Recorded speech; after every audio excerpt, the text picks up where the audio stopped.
Hello, come on in. My name is Rick Butz. Welcome to woodcarving.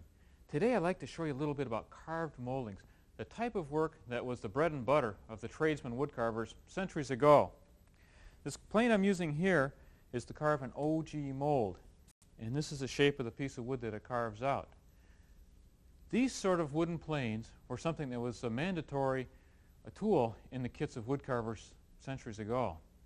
And they'd have a whole bunch of different types of planes for carving different sorts of shapes. Let me show you a couple of the different types of patterns that they would be using.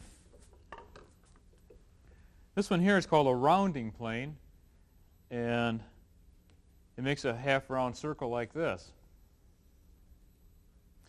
And here's another example of a very large half-round plane, and this one is so large that it actually has two blades in it. This is one you might recognize. We used it on the linen fold carving the other day, and this is called a hollowing plane. And this one has a rounded sole, so what happens when you carve, it creates a depression in the wood. Now these planes the carvers would use in conjunction to create just about any sort of variety of molding. Now this one here is even more exotic. This is called a thumb molding. Now this is something that was used to carve a little decorative edge around the tops of tabletops or desks or things like that. And the other type of plane that a carver would need would be like a small block plane. This is called a coffin-shaped block plane because of its rounded surface. And these were used to smooth down pieces of wood prior to carving. The thing about all these tools is that they were extensions of the workman's hands, and they became highly personalized. For example, this one here. Notice how this carver has taken and put on a little brass star in the front. He's put a couple little brass decorations on the top, and even on the back he's got a little brass star, and he's got his initials stamped into the wedge. It's tools like this, it was more than just a piece of equipment to these people. It was something that was actually an extension of their hands, and it was something that would enable them to work through their mind and through their hands and shape the wood. These are all very simple tools in their construction. This one that I'm using right here has a steel blade, and it's held in place by a wedge. Just no moving parts. Let me show you a little bit about how these things work. To take the wedge out, you hold the tool upside down in your hand so that your fingers are gripping this wedge. And then you tap the back of it with a wooden mallet. And for some reason or another, that forces out this wooden wedge, it knocks it loose. And there's the wedge. And let me tip this down. And there is our blade. That's all there is to it, just a few moving parts. These blades, you notice the complexity of the shape of this. And that was used to cut that this OG mold I'm working on. The tricky things with planes like this was sharpening them. And to sharpen it, you'd use a slipstone, similar to what we use with the gouges. And these slipstones would come in and be used to sharpen around these edges. And that's why the slipstones have a wide edge and a narrow edge, so you can work a variety of these different shapes. If you should be fortunate to be able to come across a plane like this in an antique shop, or maybe your grandpa's got one up in his closet or in the basement or something, the first thing to do is just to clean a little of the dust off. Take a damp cloth and wipe that dust off and clean it off. If there's any paint spattered on it, which invariably is found on a lot of the old planes, just take and scrape those off with a little edge of a knife. And then after the plane is dried overnight, coat it with a layer of linseed oil that's on a damp rag. And then let that dry, and then wipe off any excess after it's sat there for a day or so. And then your plane will be stabilized and ready to use. They're a real treat to use if you can find them. Now, after these carvers would get the shape of this molding, then they'd use their tools to do some decoration on it. And one of the simpler types of decoration just uses a gouge like this number 8, and you go through and make a vertical stop cut down,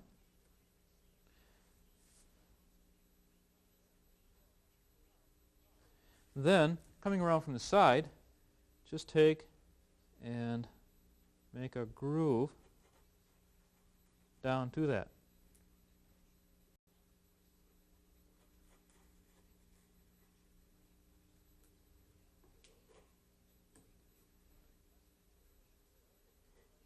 This is a very simple type of a design that's often found in furniture for centuries. And a woodcarver would just go along and make a whole series of these all through the molding, and it added a touch of, well, it had a touch of hand decoration to the piece. Now, another type of molding that was very common, and fairly simple too, was something called a berry molding. And to do that, use a plane called a beading plane.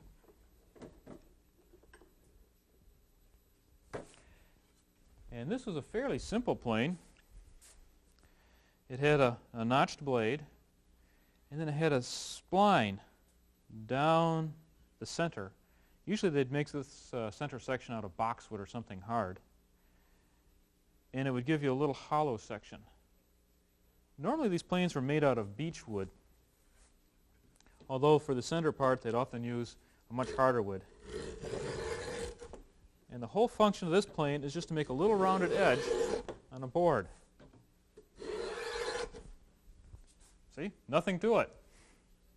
Let me clear off some of the stuff here. Now to carve the berry molding, you take a gouge that just about matches the round shape of this particular notch you've cut. And I'm going to use a 7mm number 8 for this. It's not a bad idea when you're starting out to take and mark this out too. Got a pair of dividers, and I've set these for the width of this bead. And I'll just take and walk it along there and make a little notch at a regular interval. This is fun, this thing just walking along. Anyway, then take your gouge and starting it between two of those marks, just bring it down in a curve and end up in a vertical position. And then do it on the other one. And just keep making these little cuts like this. So you're making a rounded stop cut. Then come around from the other direction and starting halfway again, bring it down and end up in a vertical section. See, and that knocks out a little chip.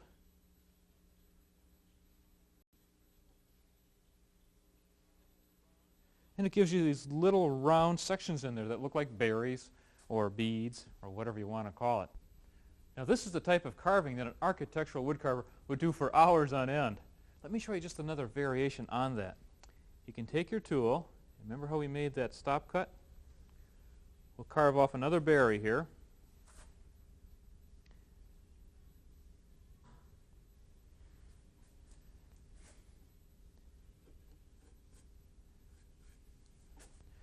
Now, come over from this side.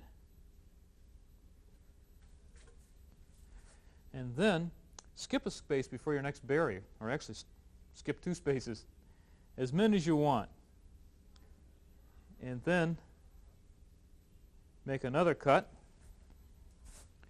and that gives us a long berry. Then resume the cut,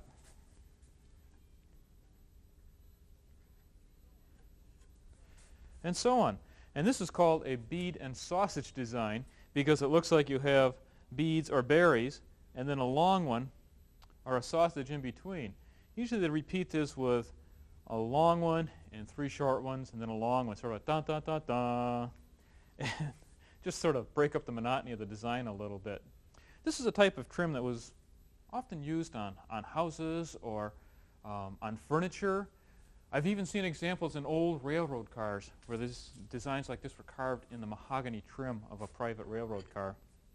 Now another example yet that you can do is I'm going to use a slightly smaller number 8 here.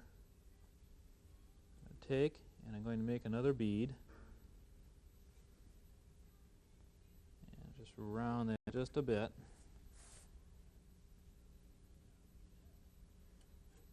Then I'm going to come in from the edge here and bring my gouge down until it comes here and stops. And come over from the other side and bring that down to hit the stop cut. And that leaves a bead sort of sunk into the background. This is called a sunken bead design. Here, let me make another one of those.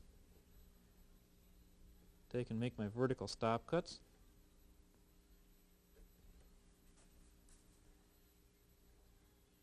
Bring it down, and then coming down to the stop cut, coming in from the other side, down gently. You don't want to get too much pressure and pop that out. And that's another design. And you could just make these for hours and hours and hours. Sometime in the late 1800s, they figured out a way to do this by machine, which relieved a lot of tedium for wood carvers. But there's still something about the old ones that are done by hand that really sort of give it a life and a feeling of its own. Another type of carving that was popular was things like the classic egg and dart. Now, if you don't have a molding plane to carve these, there's a number of different types of carving of milled molding that you can get. This particular one here is called a quarter round, and because it's quarter of a round. And this is just one I picked up at a lumber yard, and they mill these by machine, and just they come out of the mills by the mile, literally. I'm going to clamp that in. And this is a classic egg and dart design. I've taken a pattern on paper here. And I've taken and traced that around. And then I've also have some graphite rubbed on the back. And by tracing through that, it leaves an imprint. It gives me a guideline to follow. Then it's just a matter of taking some gouges and doing the carving. This one looks like it'll take about a number 7. I'm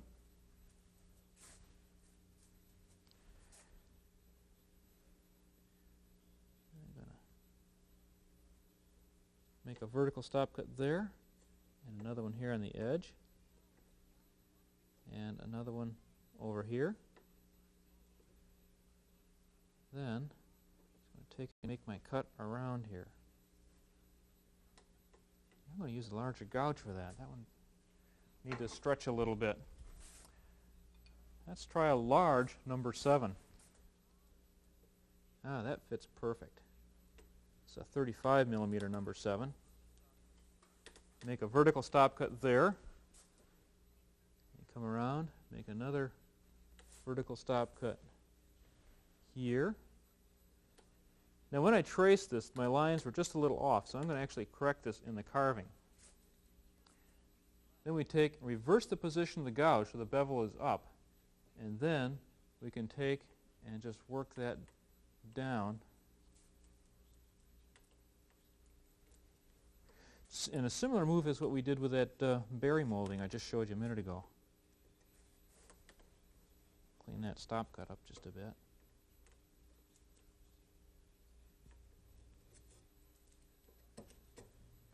Come around on the other side, and we'll make another cut like that.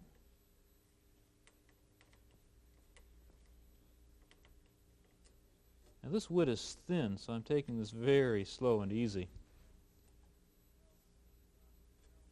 And clean up the stop cut.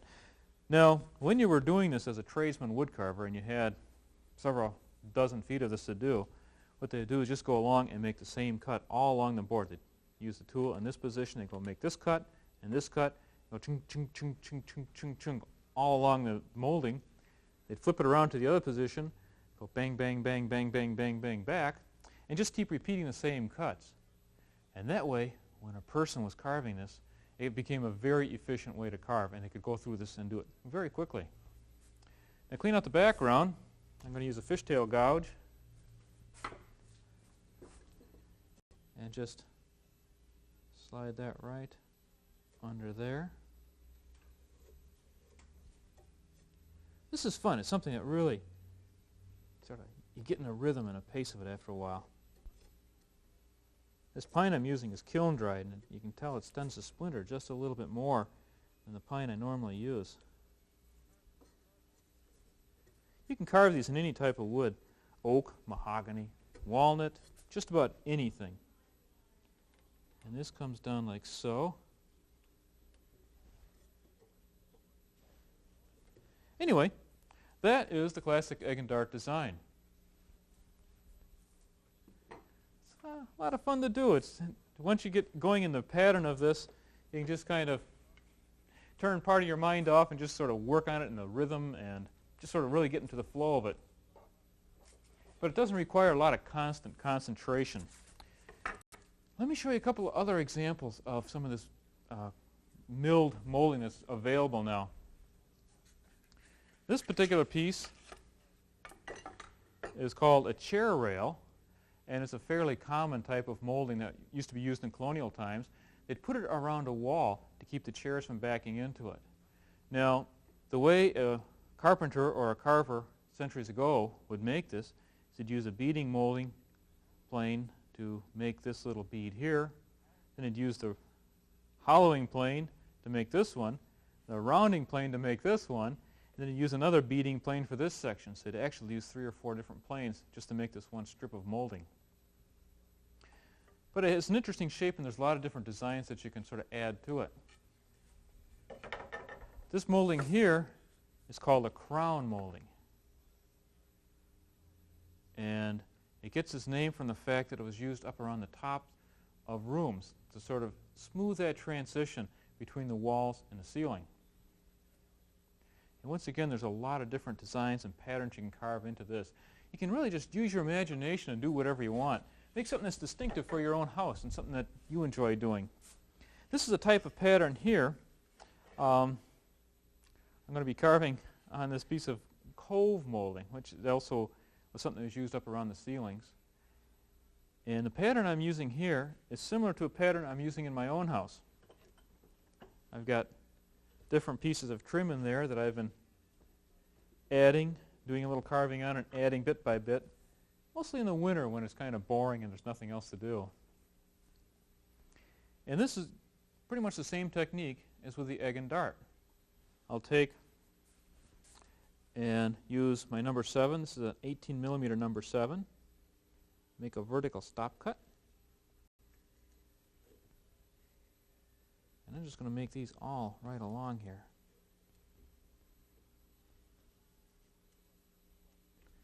Now what's interesting about this molding is it's all done with just the same gouge. So if you think you need to go out and buy hundreds of gouges just to do a molding, forget it. You don't really need to. You can plan these things out so you can do them with just a bare minimum of tools. Now I'm going to come along and do the other side here. And if these don't line up 100% on your lines, don't worry about it. It's the little irregularities that gave this old carved moldings a feeling of, well, a feeling of being hand done. So I'm just pressing those in. That's one of the things that the machine molding lacks. The work that's done by machines, it's so exact and so perfect and so regular, it looks mechanical.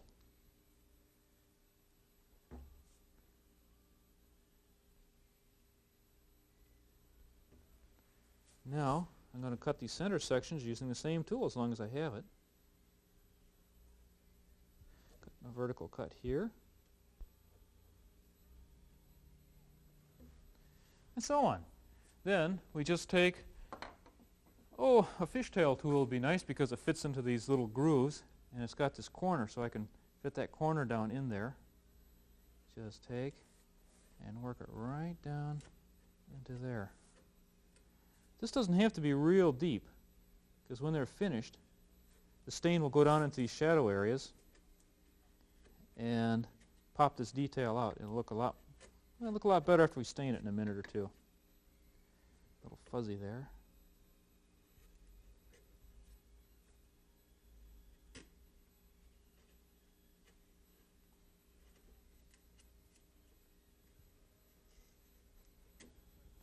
Now for doing the center sections, I'll just take my tool and just bring it along there at an angle.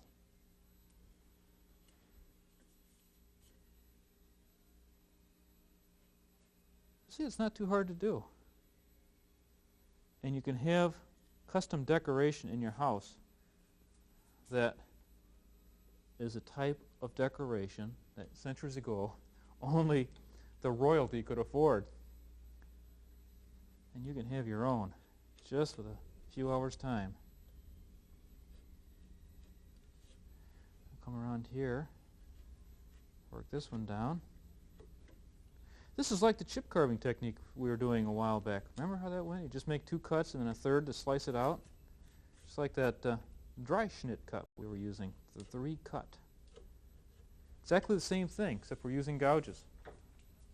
That's all there is to do in the background. Now to give the illusion of this being overlapping, I'll take a V tool and make a cut. This is called a ribbon molding because it looks like intertwining ribbon. This is also a very ancient style of molding, and no one knows its exact history where it began. There's been examples of this, once again found in ancient Greek buildings, found in Roman buildings. The style was used in Gothic times. Even in the Mediterranean there's examples of this type of carving. In Africa. When somebody saw a design they liked, everyone kind of copied it.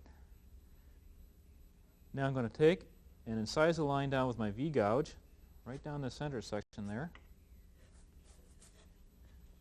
This kiln-dried wood tends to be a little resinous to carve. You just take it slow and easy, and no problem. I use the sweeping cut we were using the other day, bracing my palm on the wood.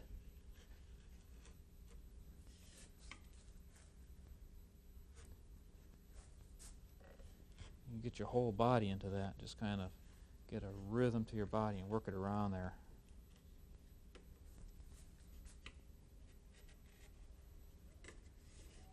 And that's all there is to it.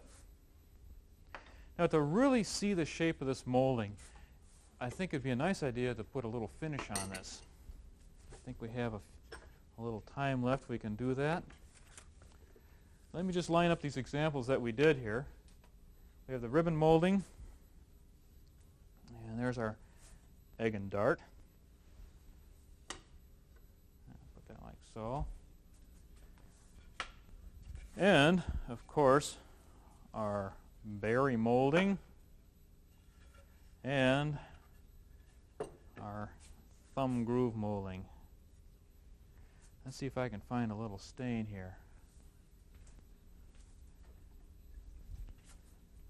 You'll want to use the same type of finish for this as whatever you're using on the interior of your house or piece of furniture or whatever.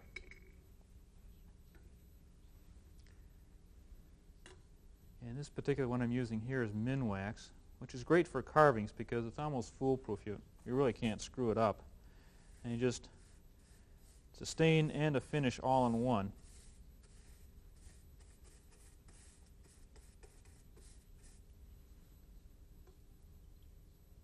I'll just paint a little on there and then wipe it down. See how a little color really brings out the shapes here that we're working with. Well, that is kiln-dried wood. That really soaks up that stain. I'll bring this one over. It's so exciting to see these shapes coming out in the wood.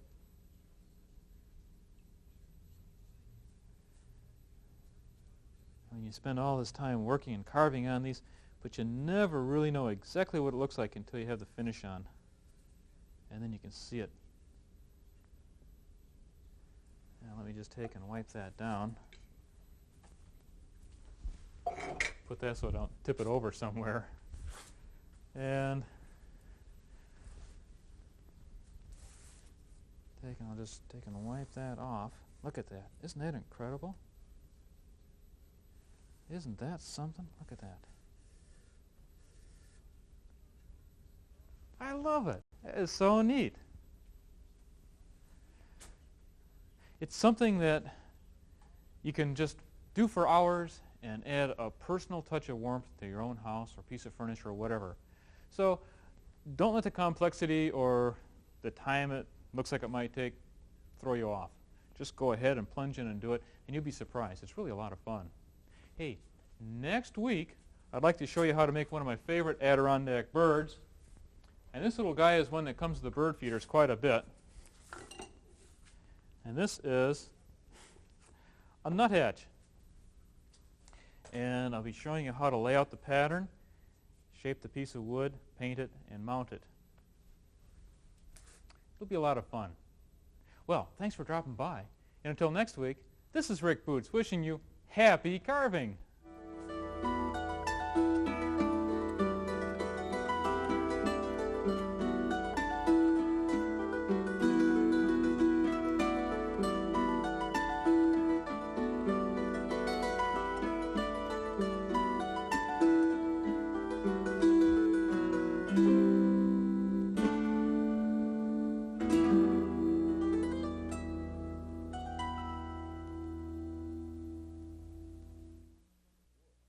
How to Carve Wood, a book of projects and techniques by Rick Butz, is available by calling 1-800-950-WMHT.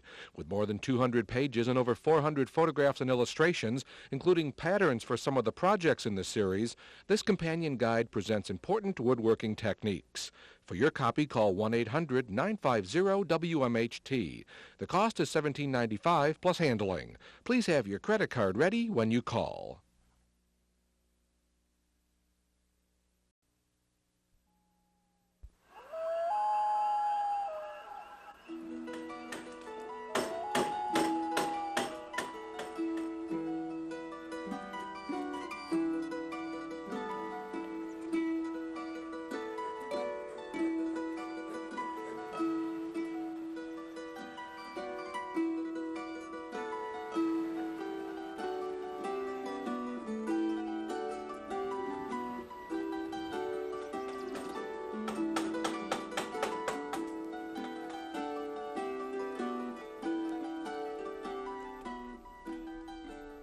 Hello, come on in. My name is Rick Butz. Welcome to Woodcarving. Today, I'd like to show you how to carve one of my favorite Adirondack birds, the red-breasted nuthatch. This is a neat little bird, and you see them a lot of times hopping down the trunks, head down. And they're kind of silly-looking little birds, but they're very friendly, and they have a very distinctive shape. You notice on the shape of this bird how short his tail is. It doesn't extend much farther than the wings. And the coloring is very zappy with the black and white stripes and that blue back. Let me show you how to get started on this guy. I've got a piece of wood here, and what I've done is cut out on the bandsaw the profile, or the top view, and then I turned them and cut out the profile. The wood I'm using is air-dried white pine, and it's a nice shape for this wood. Especially it's fitting for this bird because they do like to live in the pine forests, and it seems very suited to them. I'm using the basic paring cut on here, where I have my thumb braced just behind the block of wood, and then I'm slowly closing my fingers and drawing the knife to me. And you keep your thumb out of the way when you're doing that, and you'll find it works very efficiently. Remember, you don't want to take and pull the knife towards you with the force of your arm. You have no control doing that.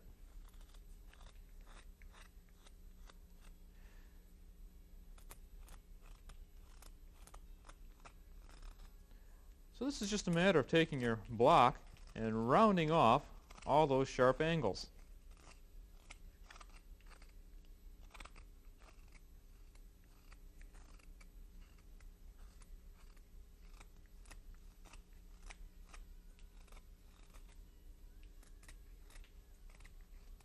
This is really a lot of fun. The feel of the knife gliding through the wood is really a very soothing sensation. Now, the shape like this, there aren't too many problems that you're going to have with it. One area that may give you a little difficulty is carving the head. Now when I've laid out this pattern, I laid it out so that the wood grain was going the length of the bird down to the tail, and that'll make the tail extra strong. But for this project, I turned the head just slightly to give him sort of a jaunty little look. And in doing that, we'll have to remember that this beak is going to be going at a direction diagonal to the grain. Now that means when I'm carving on it, I'll be carving in this direction down this side, but on the other side, if I were to go that direction, it's going to dig into the grain, and you can split off a big chunk of that beak, which you don't want to do. So on one side of the beak, I'll be carving down one way, well, like this, but on the other side, I'll have to be carving back down the other way. So it's just one of those little things you have to remember.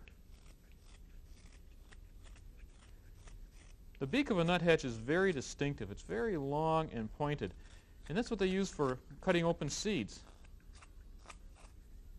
They feed almost entirely on seeds and insect eggs that they find in trees. The other thing that nuthatches have been known to do is they'll store up food. I have a bird feeder outside my window, and that's how I get a chance to study them and use them for models. And what they'll do is they'll come and they'll take these sunflower seeds, and then they'll go and they'll find a crevice in a tree or a little crack between the bark, and they'll stick those seeds in there. Now that works two ways. First of all, they'll put the seeds in there so that they can open them, because their feet are rather short and far back on their body, so it's hard for them to hold a seed like a nuthatch or like a chickadee. So what they'll do is they'll jam it into a little wedge in the tree bark, and then they'll split it open and work at it with their beak until they can get that meat out of the sunflower seed. A lot of times in the winter, what they'll do is just go around and stick these seeds inside of tree barks and just leave them there, and that's how they store it. As a matter of fact, it's one of the ways that I use for telling what the weather's going to be like. For some reason, and I have no idea how these nuthatches know, but if there's a bad storm coming, like in the winter if there's a snowstorm coming, these nuthatches and chickadees will come to the feeders by the hour, and they'll be exceptionally busy, and they'll take this food and they'll go and they'll stick it in the tree bark, and they'll store it up. And they know when there's a bad storm coming, even before the weather service. So whenever I see the chickadees and the nuthatches coming and getting a lot of seeds from the bird feeder, then I'll start, well, laying up a little food myself and getting plenty of firewood in and getting all tucked in for a winter storm. One of the things that's very rewarding about having a bird feeder is you'll get a lot of birds other than the ones that are strictly feeder birds. For example, our bird feeder, we normally get birds like grosbeaks and chickadees and nuthatches that come to it. But the other thing is, the other birds know that as long as there's some birds feeding there, it must be a safe area for birds.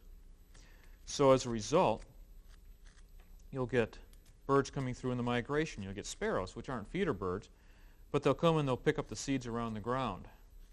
And you'll get quite an interesting variety of birds coming around your feeding area. I think in 2 years, we totaled up the different birds that my wife and I had seen, and there was, I think we had over 50 different species of birds that had come just around that area. I'm being extra gentle around this beak because that's getting kind of thin. We don't want to split it off. If, when you're carving this and this beak, if it should split, don't panic. Just take and get a piece of wood, maybe a piece of birch or maple dowel or a scrap of wood, and whittle yourself another beak, and then just drill a little hole and insert a beak in there. It's really very hard to ruin a wood carving. I don't know if I've ever ruined one yet. There's always ways you can make some repairs, or you can do a little patching on it or something. Just have to remember, don't panic. Well, that's a pretty good general shape on them. Let me just show you a little bit on how we can do the wings here. Where did I put my pencil? Okay. The wings will come around under here and then come up almost to the end of the tail.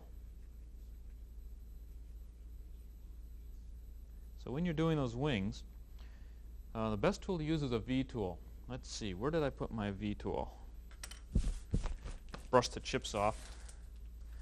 Okay, a V tool is a very handy tool for doing these wing details. And I'm using one here that's about 6 millimeters wide.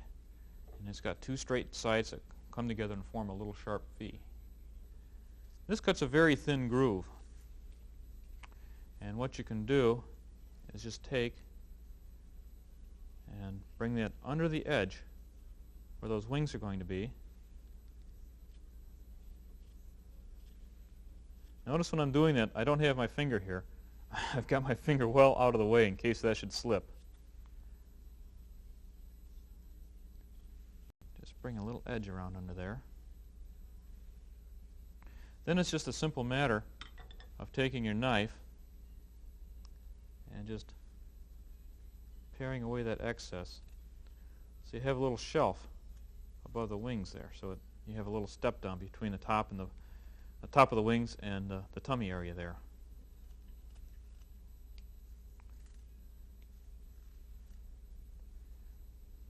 And that's how you start the wings. Now after you get done with shaping the wings and getting the general shape of the bird, you're going to have a piece that looks, well, he looks a little bit like this one here. And see how I've given a very thin, delicate beak. Sometimes a little sandpaper helps in doing that beak because it'll help in the final detailing where you don't have to worry about splitting it off. But I've got the shelf here for the wings, and then I've thinned the tail down quite a bit too. Now for detailing the wings, what I've done is drawn in the shape of these wings. And you start at the top, and they just kind of overlap like shingles working the way down.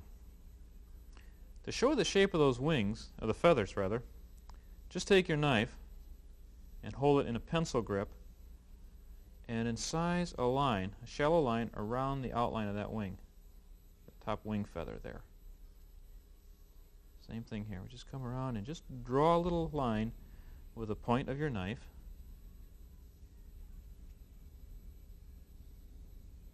Just come around like so. Now this is forming a long stop cut. So when we're carving underneath it here, any splints or splinters will stop at that line. And just carve a very thin shaving around that shape. See, what happens is that gives us the appearance of the step down effect. So it looks like one feather is overlapping the others and so forth. This is exactly the same technique that I used in doing the wings on the back here. I just took the knife in the pencil grip and carved around here, just sort of drew a little line around the edges of those feathers, and then took and just very carefully pared out a tiny slice along there. And did the same for the other side. Use exactly the same technique for the tail feathers too. Now we can just carve all the details out with just a knife. Now when you get all the wing details done, then you're ready to start doing some of the finishing details, and you'll want to start setting in the eyes and getting them ready to paint. Now this one here has been painted with a white paint called a gesso. I seal it with lacquer first, using a little spray lacquer, and then just seal that to make the wood moisture proof. And then I took and painted it with white gesso, which is a thin water-based paint similar to acrylic. And that'll give us a nice white background to work on. For the eyes, I used a small gouge and just cut a hole in there to set in the glass eye. And this is what the glass eyes look like. And they come clear on a stalk of wire. Then you just paint the back to match the particular bird. The color I use for the nuthatch is a mixture of burnt umber and then a little bit of metallic copper. And these are acrylic paints. And I mix those together, and that gives it kind of a brown appearance for the iris. But also that metallic copper gives it just a little bit of a sparkle so that it really has a lifelike appearance. And I just set those in with a little epoxy putty and then form the putty around the eye and texture it so it looks like the eyelid. And then our bird is ready to paint. For painting, I prefer using alkyd resins for the birds like this because they're so much easier to blend. And the colors that you need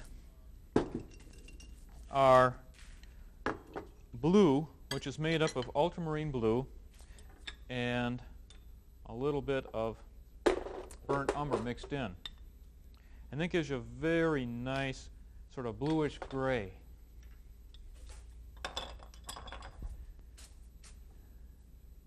We want the chips cleared away so they don't get stuck in our paint.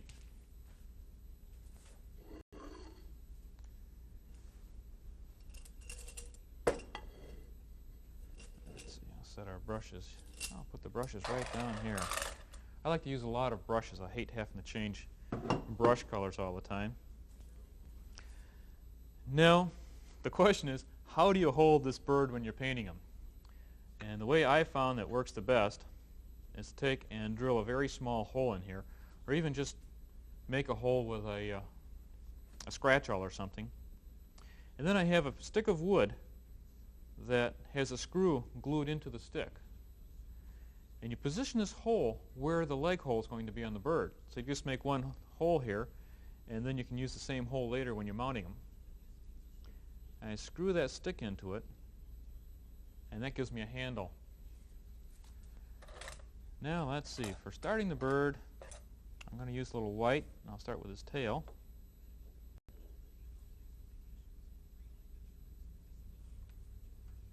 And this is titanium white.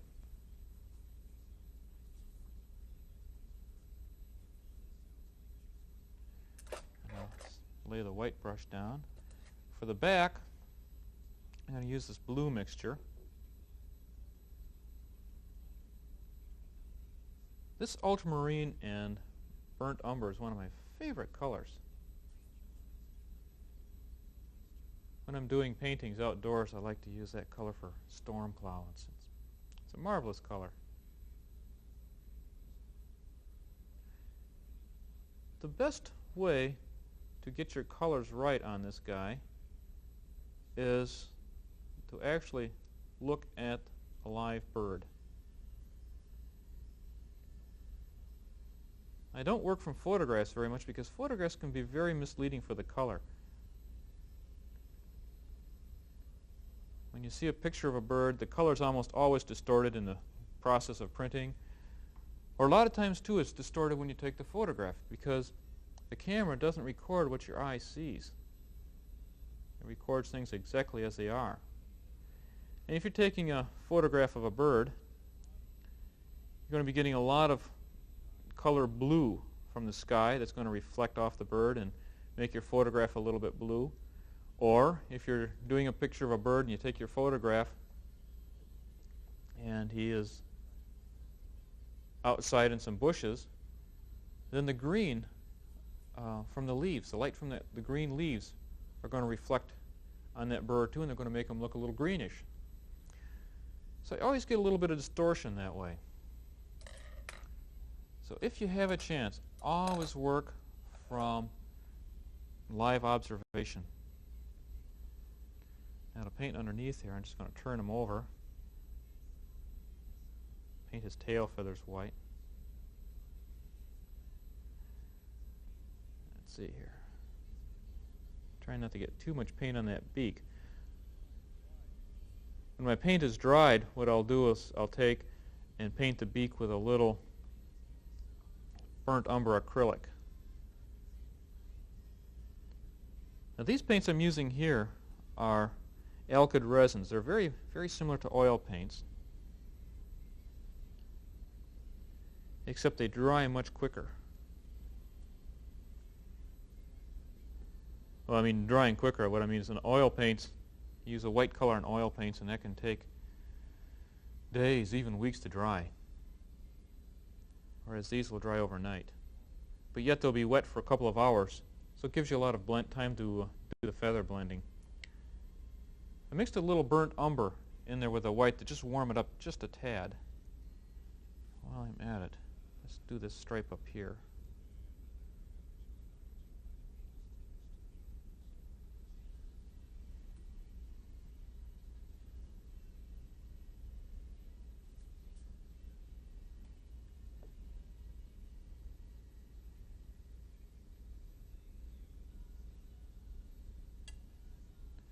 Now for the tummy, I'm going to paint it a little bit of burnt sienna and yellow ochre and a touch of white mixed in. They call them red-breasted nuthatches, but it's not really red. It's sort of a brownish color. Now I'm not going to blend this. I'm just going to lay these colors on, and I'll show you a trick for blending these in just a second.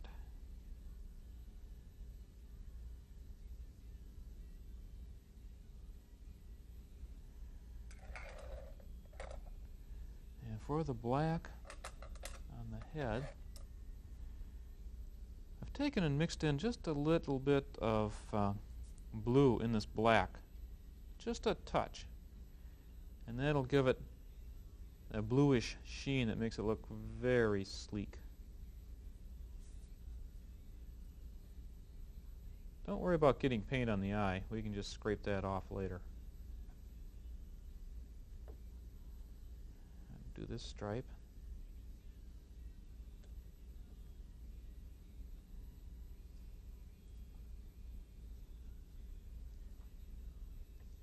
We'll do the top of the head.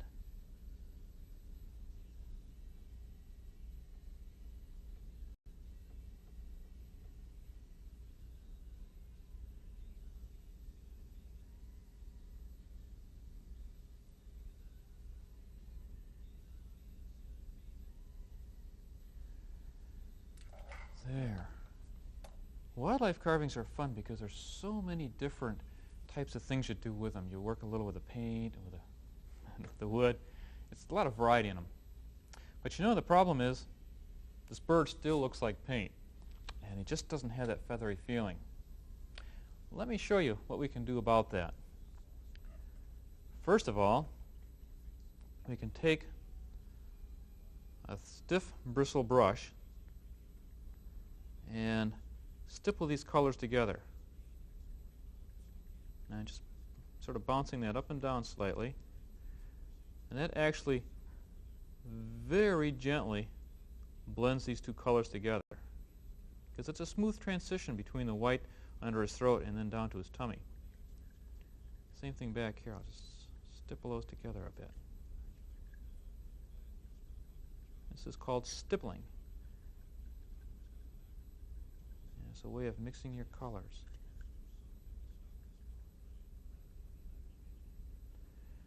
I'm going to do the same thing on the back here.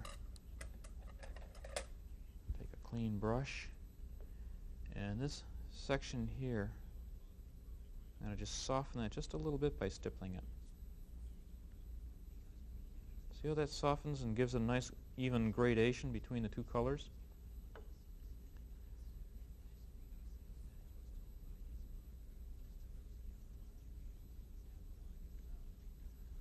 Now for the magic. And I'll take a blending brush, and this is one, it's a bristle brush that I've spread the bristles out a little bit, hit the end of it with a hammer to shape it a little bit. Anyway, it makes it a little blender, and what you can do is take and actually blend. I'll start from the tail here. Just draw that in the direction of the feathers.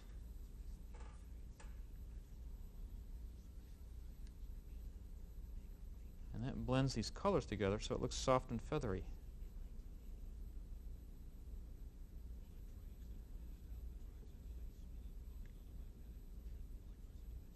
There, see? Now for those sections where we have a little bit of contrast, I'll take a rag, wipe that paint off, and then you can just blend this white right up on the back there. Blend, wipe the brush, blend, wipe the brush, and blend it. Over here I'll do the same thing. Just blend it, wipe the brush, blend it, wipe the brush. So you have to wipe it between these blendings, otherwise what happens is you get some blue paint in the white. You don't want that. See how that looks like feathers? Right before your eyes. Instant feathers. Same thing with the head here. What I'm going to do is just take and blend the black down into the white. Now I didn't stipple these colors together because you want a nice distinct band between the two.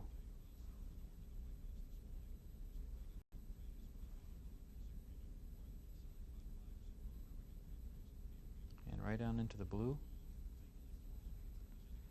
Then I'll take my brush and blend that white down into the black.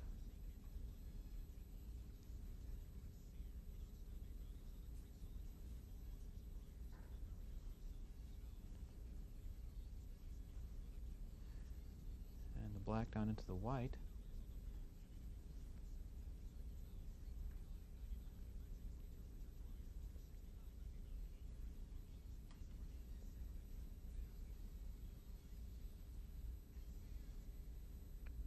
And just texture it around a bit. Blend it down into the blue. Do the same on the other side here.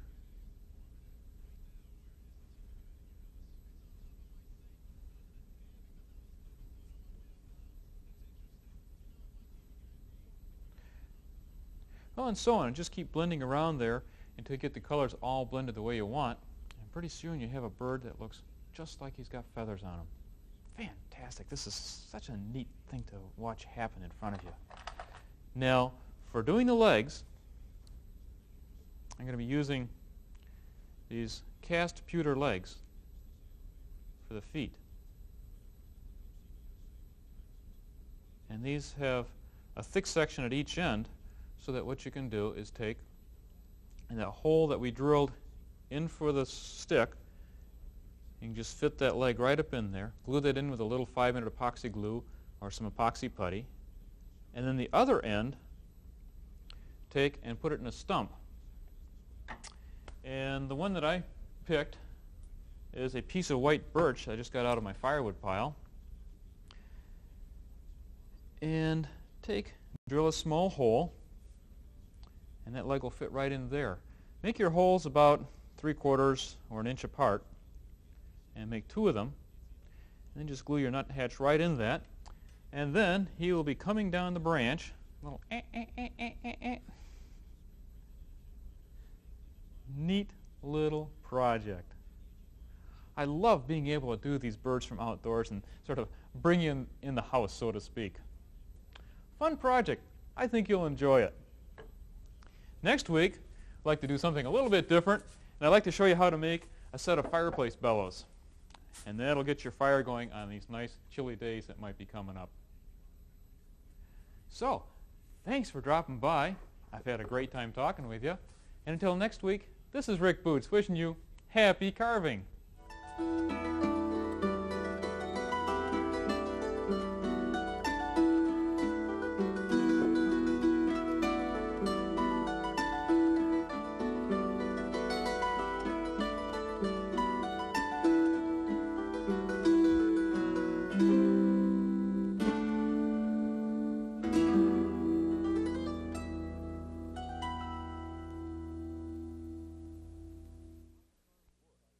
How to Carve Wood, a book of projects and techniques by Rick Butz, is available by calling 1-800-950-WMHT.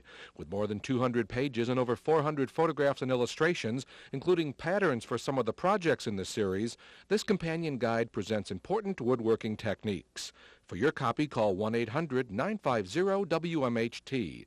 The cost is $17.95 plus handling. Please have your credit card ready when you call.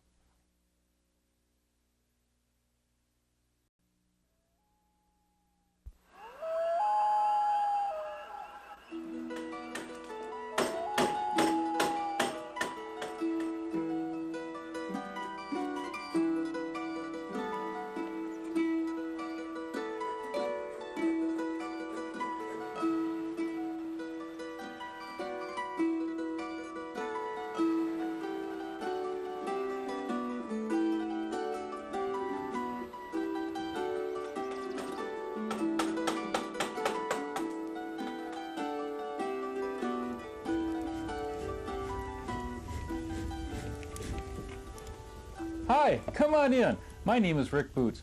Welcome to woodcarving. You know, it gets a little chilly in the Adirondacks during the autumn, and nothing warms you faster than a nice fire. And nothing gets your fire going better than a set of bellows. This particular set was made for me by my father many years ago and has seen a lot of chilly days and a lot of warm fires. I thought it'd make an interesting project for us today because there's so many ways that you can decorate it with carving. So, why don't you join me in my shop? And here's all we need to do to make the bellows. It's really a very simple design. Basically, you have two pieces of wood, and I've cut these out from the pattern from my dad's set. And then you have a couple of pieces of leather that hold it all together. It's a very ancient design. Bellows, the shape we have on these was perfected 2,000 years ago. It was established long before the Christian era. Now, first thing we have to do with these is to make a hole for the air to come in. So when we puff, the air can get inside. And to do that, I'm going to drill a hole into the back piece here. And let's see, I'm going to hold it down with the holdfasts today. These just lock right into the bench. I'll get my mallet and tap those down.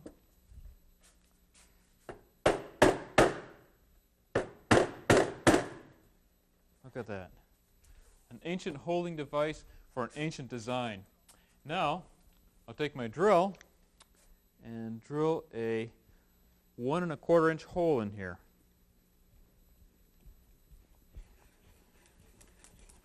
I've put a piece of wood underneath my bellows half here so that it doesn't drill a hole into my bench.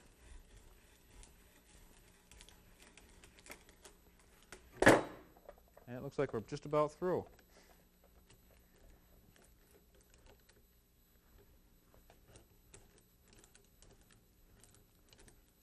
This is a boring job. A little woodcarver humor there. Okay, and that gives us a hole for our valve so the air can come in. Now, while I've got my holdfasts out, I think what I'll do is I'll have to take and gouge an opening so that the air can get from the inside out through the hole for the nozzle. So I think what I'll do is get my holdfasts again and clamp this down, and then just gouge that out.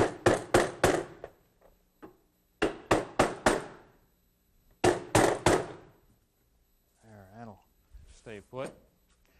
I'm going to use a number 11 Vaner and a number 8 for gouging this opening. And that will just carve right out like so. We'll make a little channel.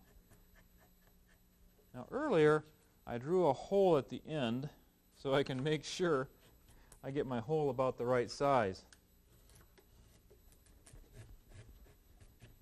Now I'll use a larger gouge to sort of funnel that back a little bit. This is a 12 millimeter number 8. I'm going to have to move my hold fast.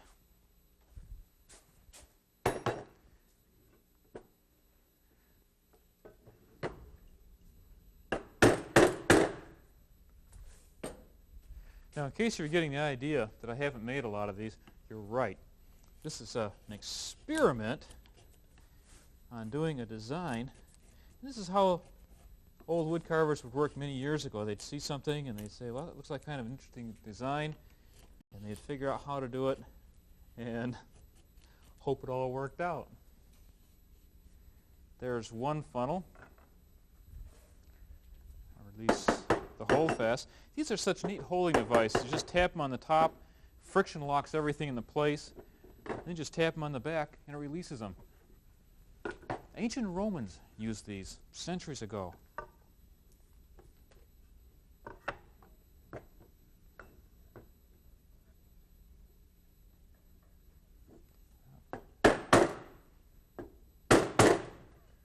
Look at that. Marvelous invention. It's a design that's thousands of years old and no one's improved on it, really. I'll gouge out this side of the nozzle. Just check my opening there. Then use the bigger one so it funnels out.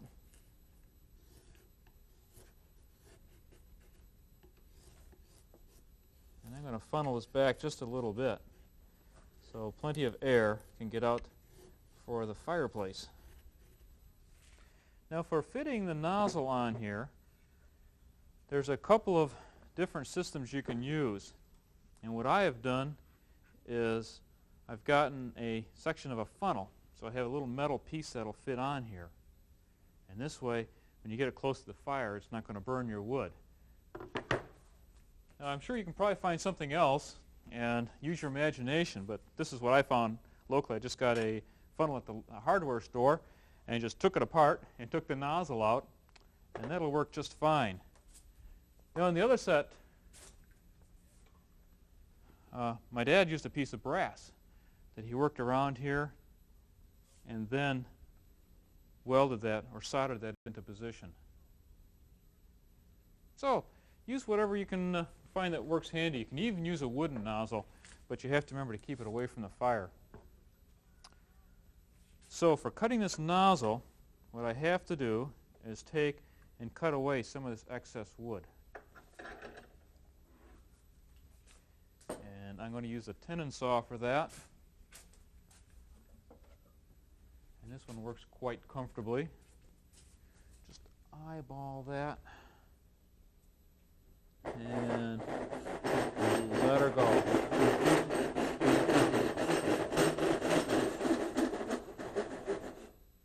There.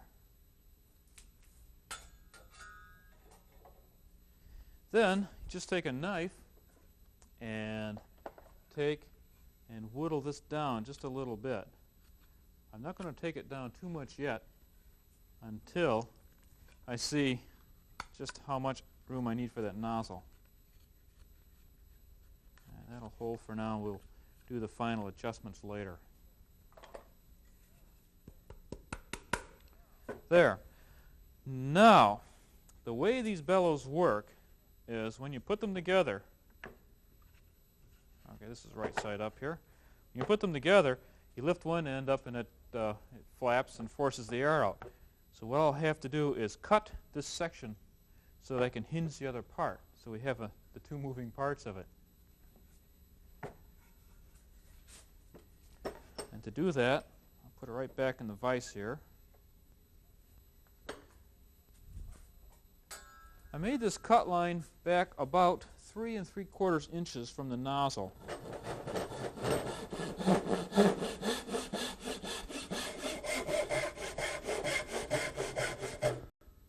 There. And that's our front section. And so I'm going to take my knife and just trim some of the fuzzies off that.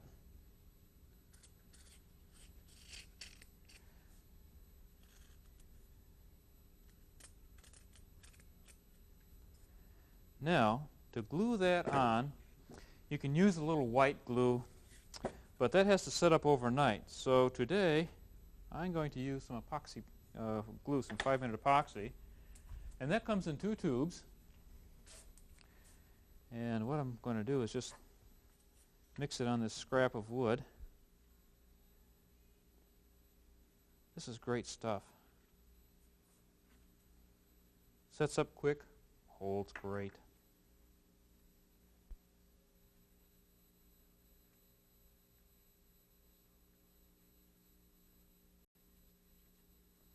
There, I think that'll hold it.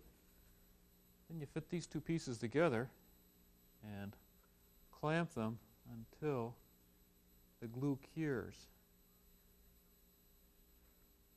There, get those lined up just right. I'm going to put these in the vise for a few minutes, and that will clamp them while they dry. Or actually, this doesn't dry. It's not like a lot of the water-based glues where the water evaporates off, and that's what makes it sticky. This just cures.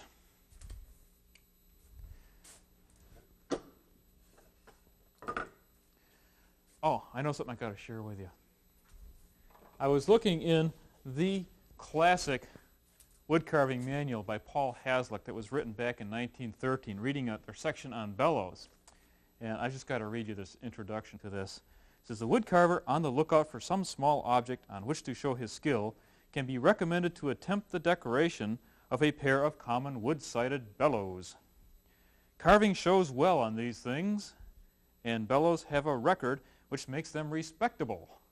Now, I have no idea what an unrespectable carving was, but decorating bellows was something that people got really carried away with.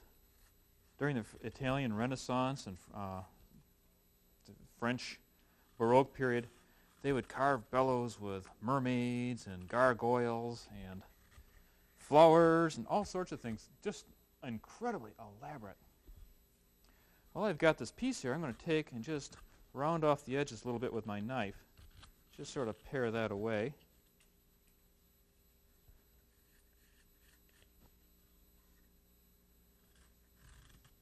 And then I'll show you how to carve the design. I think instead of doing a gargoyle today, I'm just going to do a nice, simple little heart. It looks so good by the fireplace. It's much more pleasant to look at on a snowy winter evening than a carved gargoyle staring back at you.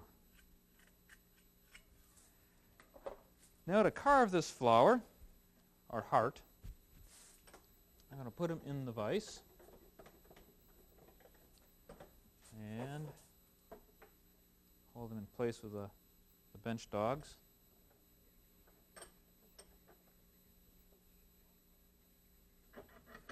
There. Now I'm going to outline them with a V-gouge and level it down with a number 6. I don't know if you noticed the saying I carved in the mantle over my fireplace. The saying goes, blessed be the fire, blessed be the house, blessed be the people all. And it's an old Scottish saying. One winter it just seemed to fit. And when the snow was blowing and I was getting bored, I carved that into the mantelpiece. I have the original version in Gaelic, but I can't pronounce it. But it just seemed to fit so well. Well, fire is such an interesting part of our culture. For thousands and thousands of years, people would sit around the hearth in the evening, or even if it was just something simple like a fire in a couple of stones in a cave or whatever. And they would sit around that and just sort of talk with each other and watch the flames, sort of be mesmerized by them. People would tell stories, legends, stories of the clan or the tribe. And this is something that's been part of our heritage for thousands of years. And even now, there's very few things I find more comforting than sitting around in the evening with my family and the cats and just enjoying the warmth and comfort of the fire. Let's see, I'm going to have to be careful to work with the grain. The grain, when I laid this piece of wood out, the design goes the long way, the length. So when I'm carving, I'll have to run the tool this way so I don't run splinters into the design.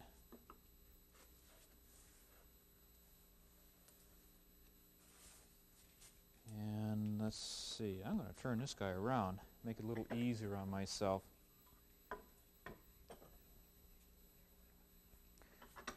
The heart symbol was something that was a common motif in the Pennsylvania and Dutch area,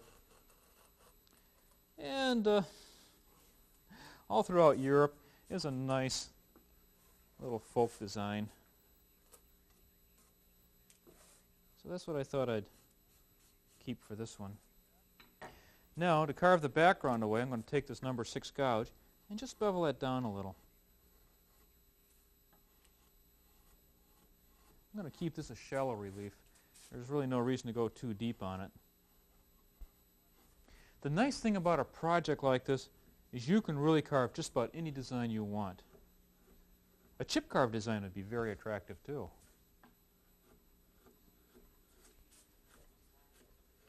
You could do flowers, you could do animals. You could even change the basic shape of the bellows a little bit. I saw kind of a neat one that was done in sort of a strange shape, so it looked like a curled up fox sleeping, and then the nozzle was carved in the shape of a fox's head. So all sorts of things you can do with these. There's a nice little simple design for us. Well, let's go see if our glue is dry. Looks good. Take it out of the vise here,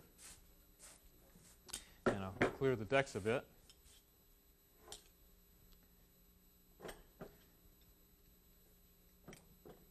Oh, the bench dogs are stiff. Now, to put this together, let me just double check and adjust this for the nozzle. Bring this around a bit.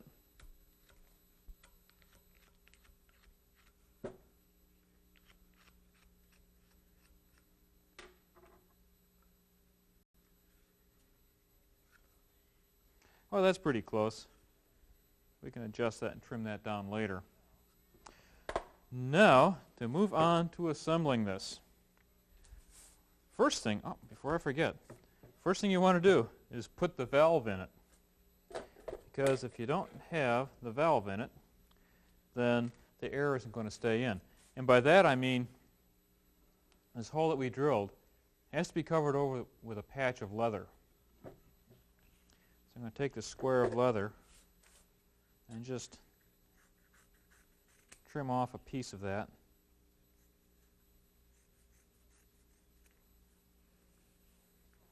That will fit on like so. And let's see, where did I put my tack knife? Tack knife. Here we go. And I'll take a couple of carpet tacks.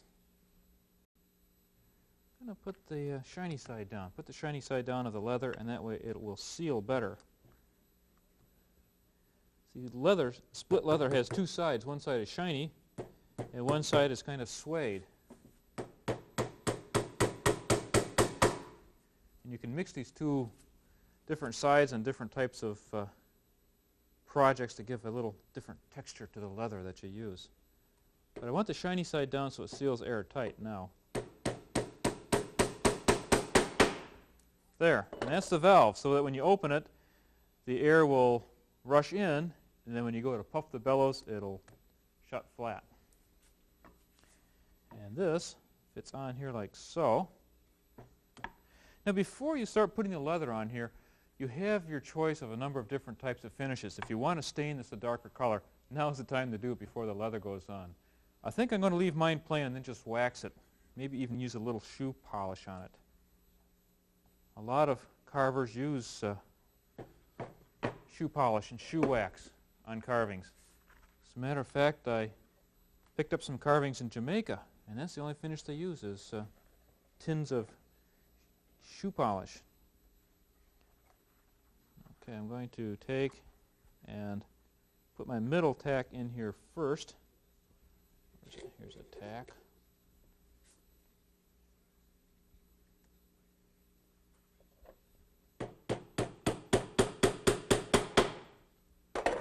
And then, let's see, I'm going to put this in a vise. You really need about 3 people and a dog to hold this together while you're carving it, or while you're putting the tacks in. And for these finishing tacks, I'm going to use some nice brass upholstery tacks. Those are going to look real fancy. And let's see, I'll put that one over here.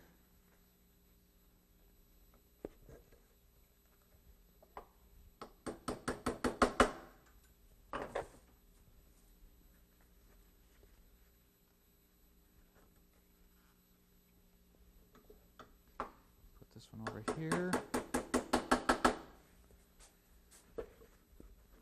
and just work my way around.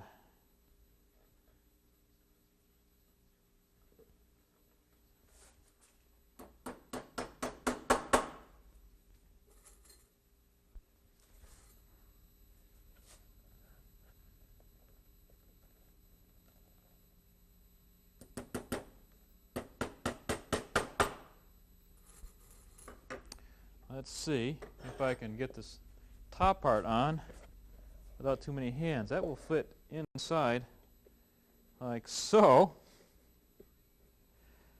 And let's see here. Looks like I need a tack in the middle there.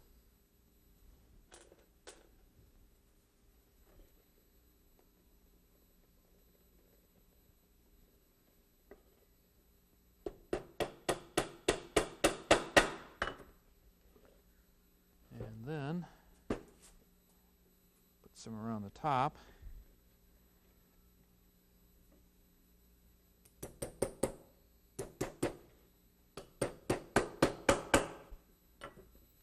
Remember those bellows we saw the other day at the blacksmith shop? Boy, that was impressive. They were only about 10 times the size of these. Huge bellows. And there were 2 stage bellows too. They had, it was like 2 bellows hooked together.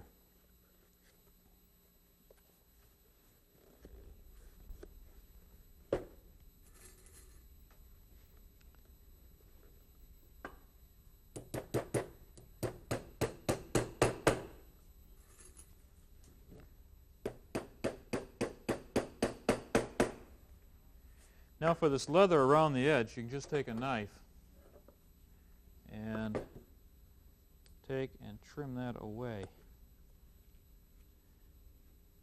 Carefully so you don't take too much.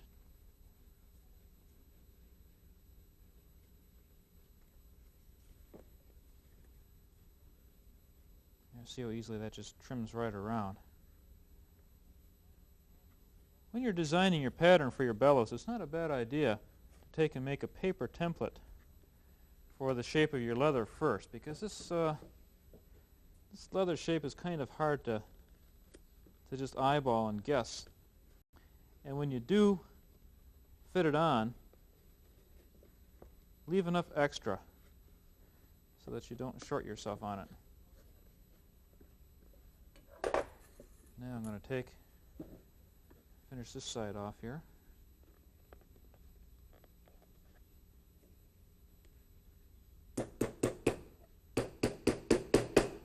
Now I'm just putting these in, kind of spacing them wide apart. When you do this on your own, after you have put them in, look at that, look at that. After you've put these in, you can go back in and fill up the spaces. Now we need the hinge. And to do that, I use another piece of leather that I've cut out. I'm going to put the suede side or the rough side out on this one. And that goes, let's see, around here like so. I'll start it right here.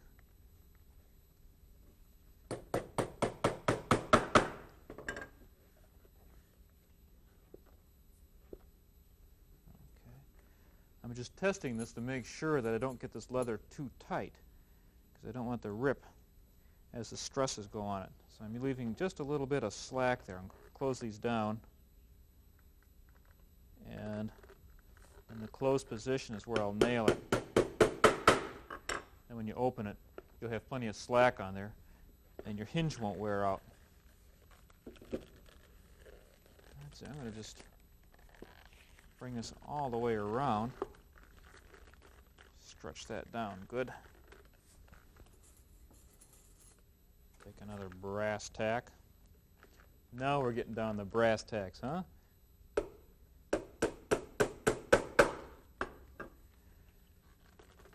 And stretch this guy around.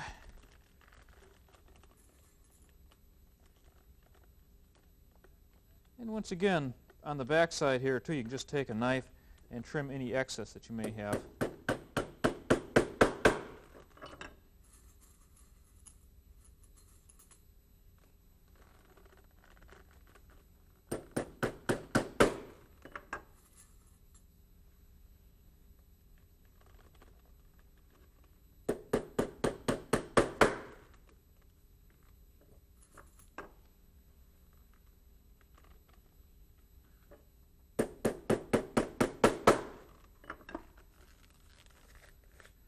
Now it's just a matter of putting a few more on the side there, and then taking your knife and whittling that down to the appropriate shape, putting your nozzle on, trimming that down, and there's our bellows. Look at that, puff, puff. Fantastic. A fun project. Nice thing for a winter's evening. Hey, next week I'd like to show you how to make another wind toy. This early American Weathervane. And believe it or not, this design is patterned after a mythological seahorse. And it'll be a nice relief carving project and a lot of fun. Thanks for dropping by, and until next time, this is Rick Butz wishing you happy carving.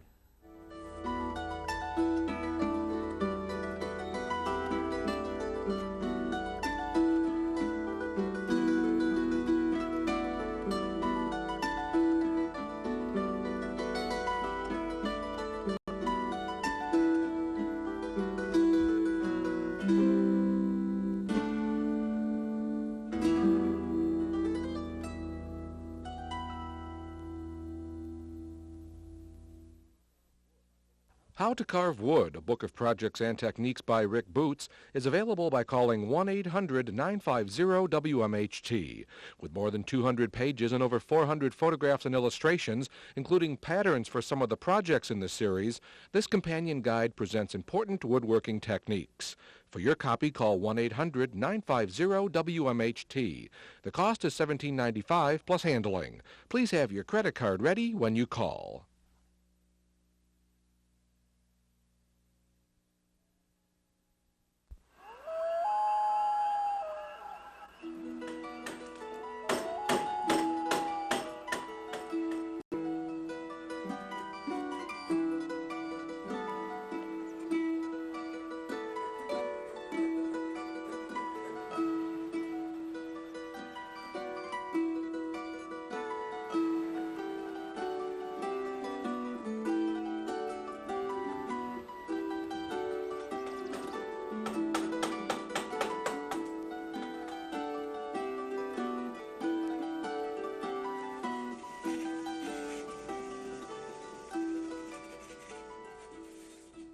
Hello, come on in. My name is Rick Butz. Welcome to wood carving. Just doing a little band sawing here. This is going to be today's project, an early American colonial Weathervane. And this is the finished piece over here.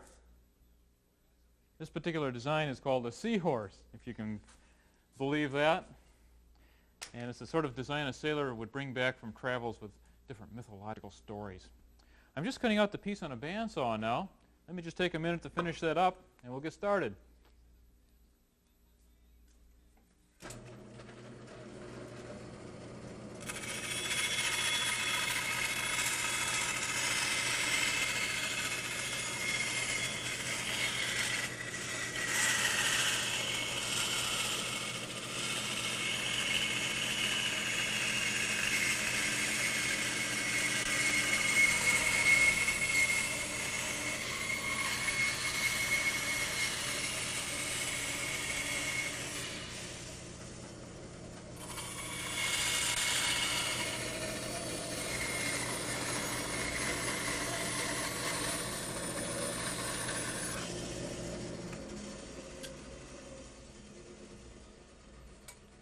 And there we go, our seahorse.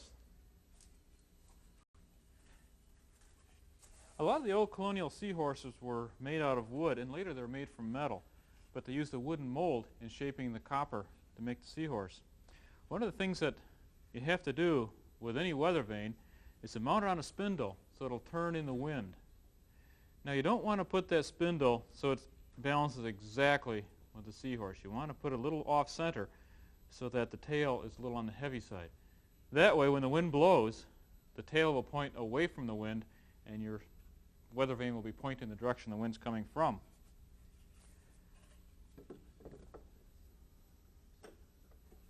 To drill that hole, I think I'll use my carriage drill here and drill a 1/4 inch hole in the section here.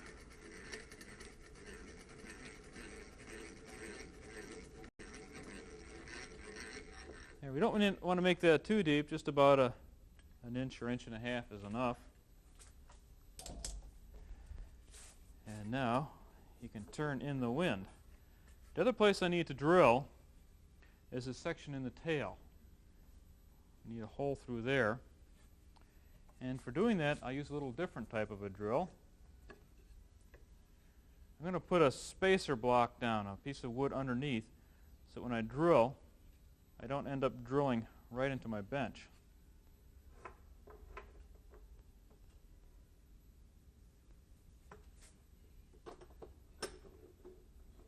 I'll just hook that in a vise with my bench dogs.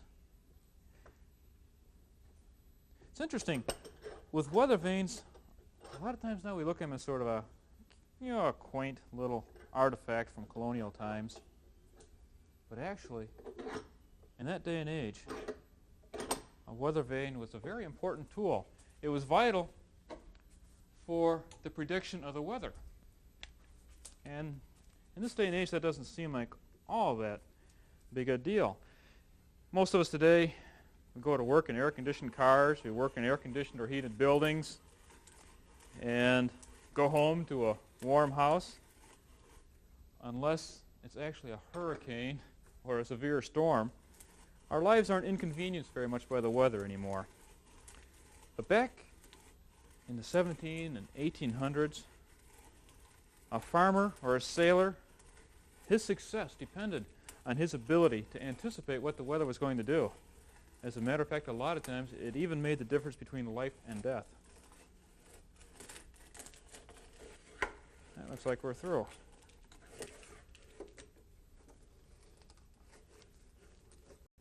So a weather vane was more than just a decoration. It was an important tool for them to tell what was going to be coming up with the weather. And there's a lot of old sayings that have to do with the weather. There's an old New England saying that wind from the east is neither good for man nor beast. So they knew, and they had to know. If it was going to be foul weather, you wanted to get your crops in, you wanted to get your cattle bedded under. If you were a sailor, well, you wanted to make sure that you were in a safe port if a storm was coming, or that you had the sails reefed or whatever it took.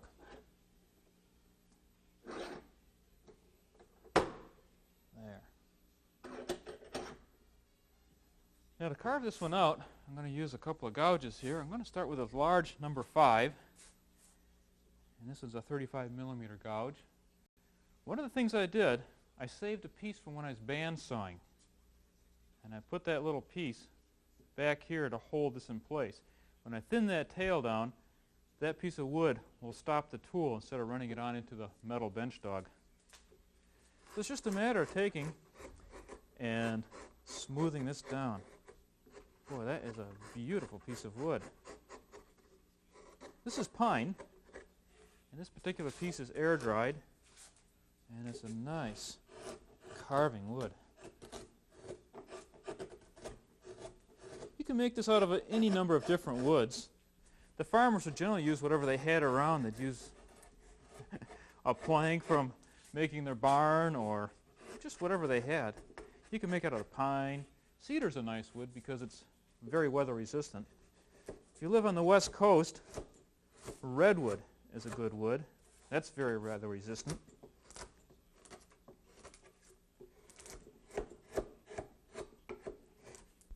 Carve around the mane. At this stage of the carving, it's mostly just the process of rounding off the edges. These old weather vanes were usually pretty crude. As a matter of fact, the carver generally didn't even work with a pattern. He would just draw up something from his imagination and carve away on it. If you find that weather vanes are something you enjoy doing, there's a pretty good book on weather vane patterns by Anthony Hillman called Carving Early American Weather Vanes. And that'll have some nice patterns if you find you really enjoy this. And it is a lot of fun to do. It's a nice simple project, not too complicated, and it's just a nice way to pass some time. I'm always very intrigued by the old sayings of folklore and weather. I remember one of the first autumns up in the Adirondacks, and one of the old-timers said, "There's going to be a full moon tonight, so you better cover up the garden for frost." And I thought, well, that sounds pretty strange. That sounds almost like witchcraft. And I don't know, kind of think, well, gee, that's pretty weird. That doesn't make any sense. We did get a heavy frost that night. And if the garden hadn't been covered, it would have been a real short growing season. So a lot of those old superstitions and old sayings really had some basis to it. And I've noticed that where I live, a lot of the weather patterns are based on the phases of the moon. A lot of it has to do with atmospheric tides.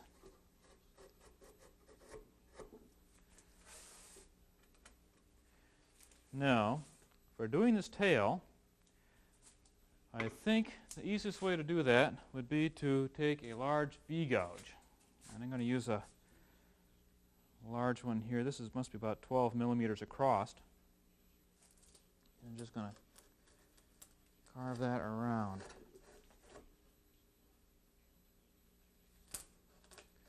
This is such an interesting project. I love the shape of this weather vane. This particular design was common in the coastal regions of New England and up and down the seaboard. Most of them were done back in the early 1800s.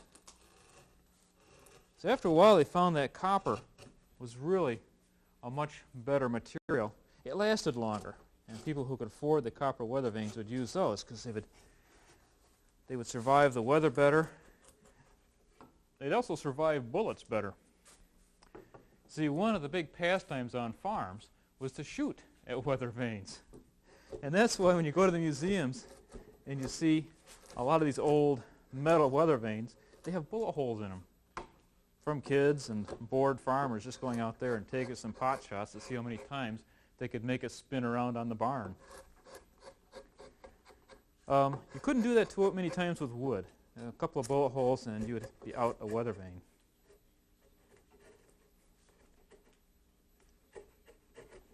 Now I'm just shaping this wood down to where I've made those cuts with a V-gouge. See, what we're doing is creating the illusion that this wood, or that the tail, spirals around the body here of our seahorse.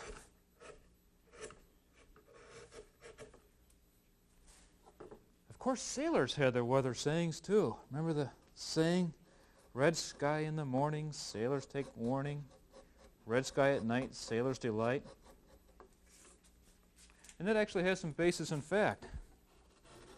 Because if you have high enough clouds at evening to make a sunset, it usually is an indication of a good weather coming in.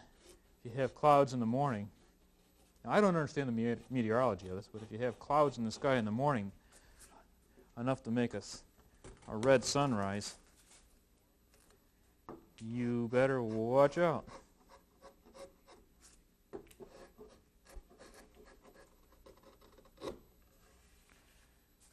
Now, when you get one side carved, then we can start carving on the other side. Oops, while I've got this, let me just take my V-tool and carve his mane.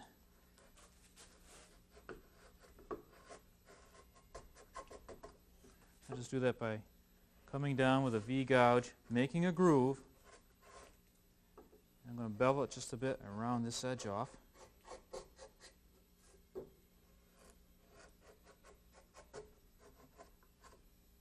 Then take our flat gouge and trim that down.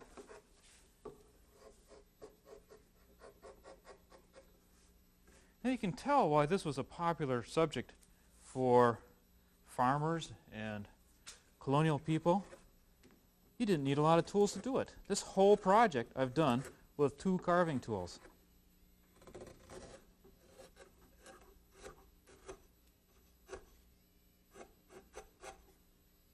There, now let's turn them around and we'll do the other side.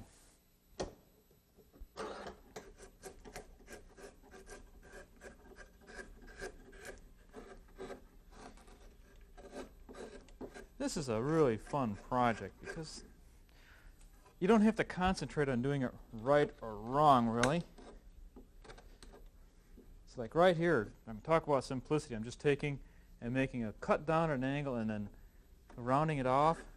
That'll be where the eyes are going to be.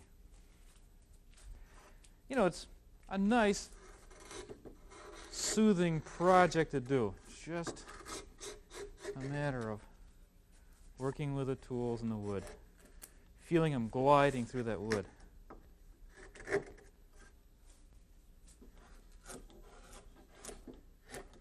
When you have the right piece of wood and you have your tools sharp, it is such a soothing and relaxing experience. Now I'll draw a line for his leg.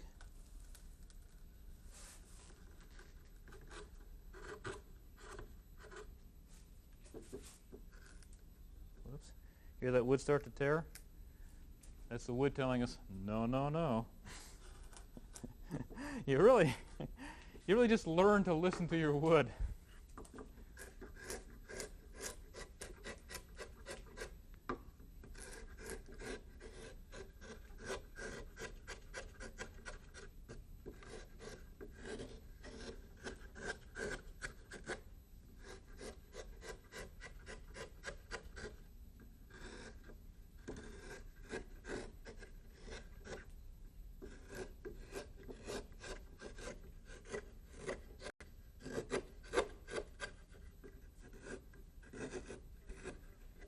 Now with this side of the carving, we have the opposite is what we did with the other one. On this one over here, notice that while the tail comes around like so, when you flip it around, it's hidden from the back. Same thing with the legs. The legs are on opposite sides too. So, when I'm carving this one here, I've drawn my lines on this side for the tail, and on the part of the body where it comes in the tail, it's on the opposite side. It's on the other one. That way, it really gives it that illusion of 3 dimensions.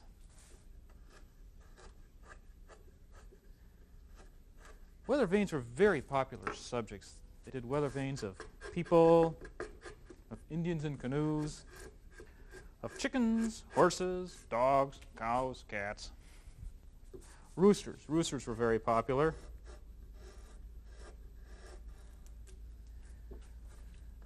Grasshoppers. Just about anything. Fish. Fish were another big subject, especially New England. Codfish weather vane. Very traditional. Here, see how that block is handy? It keeps the tool from hitting the metal. Now, we're ready for some finishing touches. I think one thing I'll do is take my V-gouge and just make a couple lines down the mane here to simulate the fur. Just very stylized. For the tail, I'm going to release this from the vise, and I'll do something similar.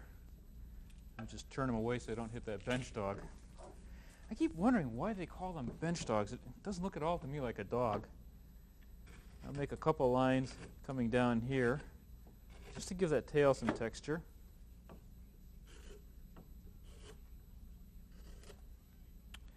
And let's see, do the same on the other side.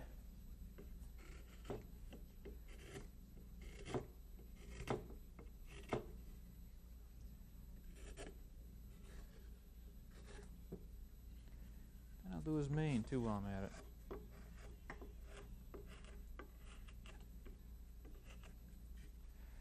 Now, one last detail. For detailing the eyes, I'm just going to take and notch out a little bit here. For detailing the eyes, what you can do is take and incise with your knife and the pencil grip and just make a very shallow line around there where his eye is going to be, like so. Then just take the edge of your knife and carve away a little bit of a bevel around the inside there, just to give that eye a little bit of a rounded shape.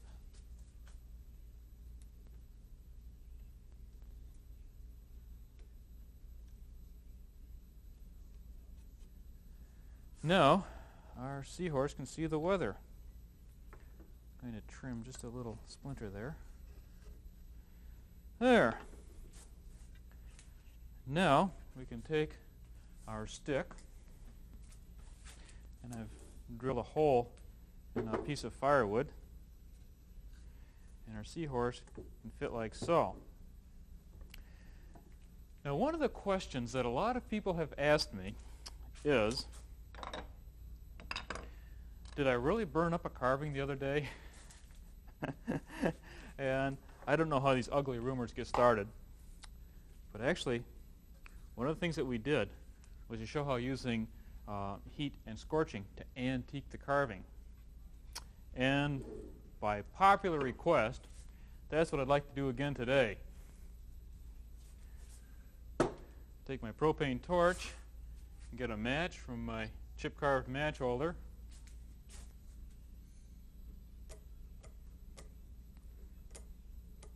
Get a match that works. This humidity does awful things to matches.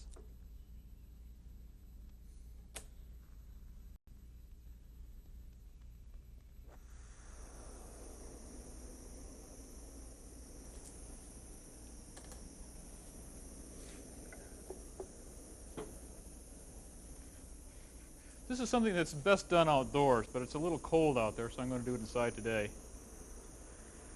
And just take your torch and just scorch that wood.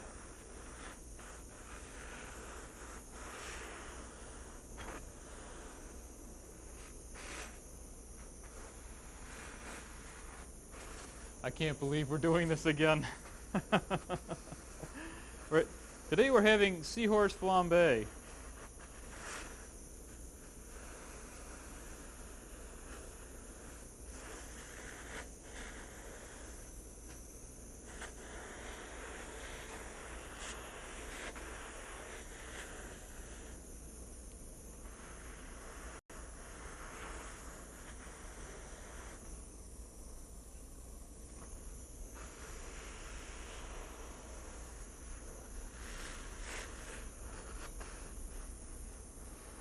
And what this does is it accentuates the type of weathering that would occur in nature. Because I'm scorching away and softening the wood between the hard annual rings, and at the same time this heat is hardening the wood of the annual rings.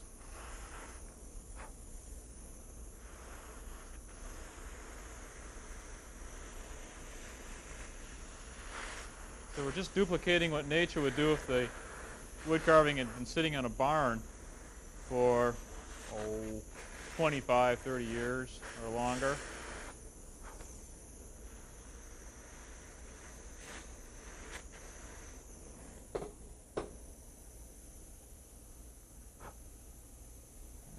You don't want this real well done, just sort of a medium broil. Now, I had so many people asking about this. Did you really do that? Why did you do that? Let's see that again. It's a great way of antiquing something.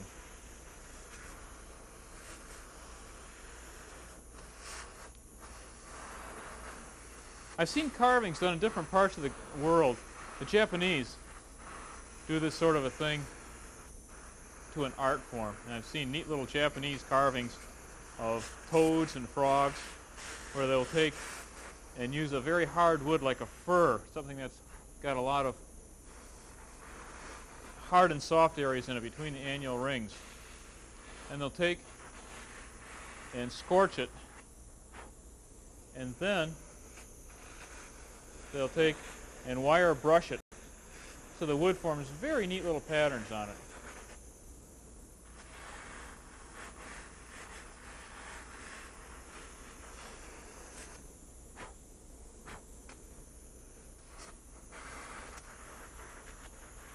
When you're doing this, it's not a bad idea to have a bucket of water or a lake nearby.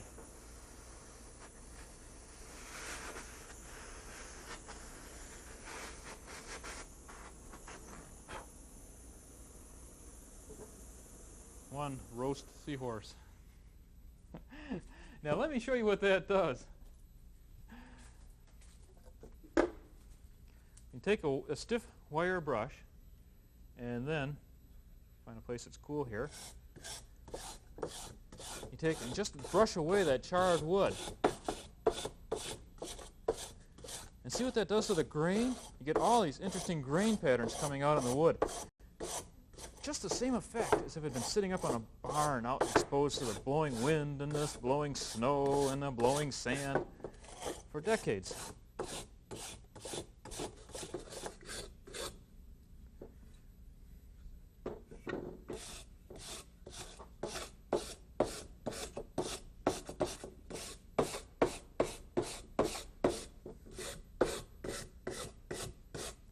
This heating will also harden the wood and make it more weather resistant too. As a matter of fact, years ago when they were putting a fence post in the ground, they would char the end of it, and that charring would harden the wood and make it more resistant to attack by insects and fungus and so forth. Look at that. Isn't that something? I love it. Weathervane.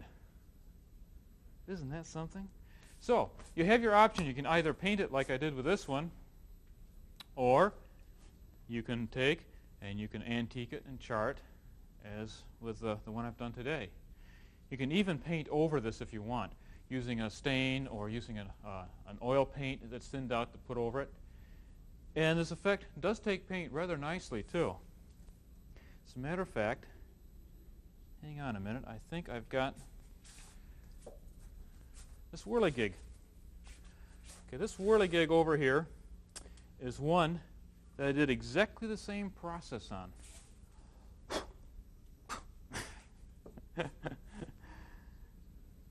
Where I've taken, I scorched that, and then I've painted it with oil paints and done the whirligig. Now this is the lighter side to wind toys. This is something the farmers would make for fun. It didn't really tell which way the wind was going, but it was something that looked nice up in the barn and just sort of be battling in the wind. And it's just whittled out of a couple of pieces of wood. Just whittle out an arm and a little paddle on it. Take a piece of wire. Coat hanger wire's real good. And that just fits in there. And then when the wind blows, this guy just battles away. Maybe sometime we'll have to spend a session to make one of those. They're fun. Well, I've had a lot of fun with you, and thanks for dropping by. Until next time, this is Rick Butz wishing you happy carving.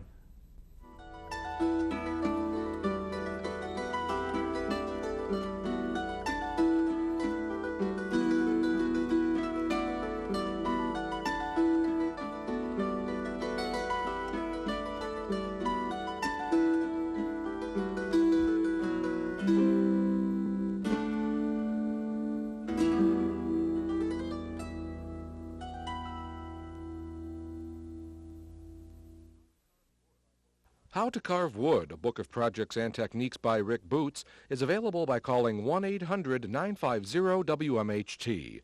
With more than 200 pages and over 400 photographs and illustrations, including patterns for some of the projects in the series, this companion guide presents important woodworking techniques. For your copy, call 1-800-950-WMHT. The cost is $17.95 plus handling. Please have your credit card ready when you call.